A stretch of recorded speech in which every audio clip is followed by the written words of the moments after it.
अल्हम्दुलिल्लाह वस्सलातु वस्सलाम अला रसूलिल्लाह। ग्रुप आपको मसाइल और उनका ग्रुप में सवाल आयो है हिकिड़ी रिवायत के मुतालिक।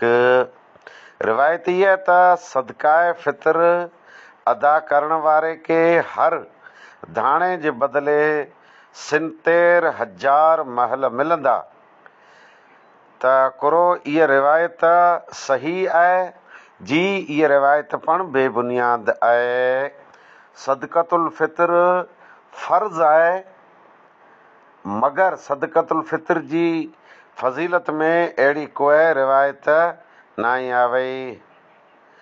अने इहा पण जेको बेबुनियाद रिवायत रही तंहिंमें एतिरो आहे त 70,000 महल मिलंदा जंहिंजी लंबाई मशरिक़ वटां मग़रिब सूदी हूंदी।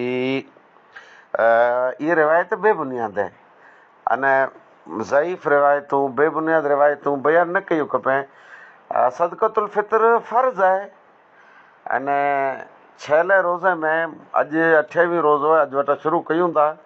कारण के इहे निकी न आहे जे रोज़ा 30 थिए की न थिए। चे में अचे थो चंड टियूं 29 त ई थी सघे त अलाह चाहे त 30 थी वञे, पर मुंहिंजे अंदाज़े में हिन वारी 30 थियणु मुश्किल। ऐं अने मोरो अंदाज़ो त कॾहिं कहिड़ो अंधेरे में तीर केॾांहुं थी सघे थो।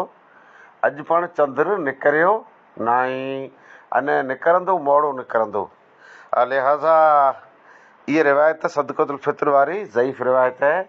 सदक़तुल फितर फ़र्ज़ आहे, ग़ुलाम आहे, आज़ादु आहे, बच्चो आहे। एतिरे सूदी जेको बच्चो लास्ट रमज़ान में जनमंदो, ईद जी राति जनमंदो, उनजे बारे में पण अमोक चवंदा मुस्तहब आहे। पर रमज़ान में बच्चो जेको जनमियो उन मथे पण सदक़तुल फितर अने अनाज जी शिकिल में ॾियणु अफ़ज़ल अने बहितर आहे।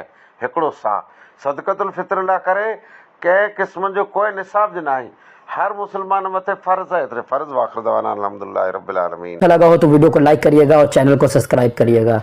तो इंशाल्लाह फिर मुलाकात होगी। दुआ में याद रखिएगा। अस्सलामु अलैकुम व रहमतुल्लाहि व बरकातहू।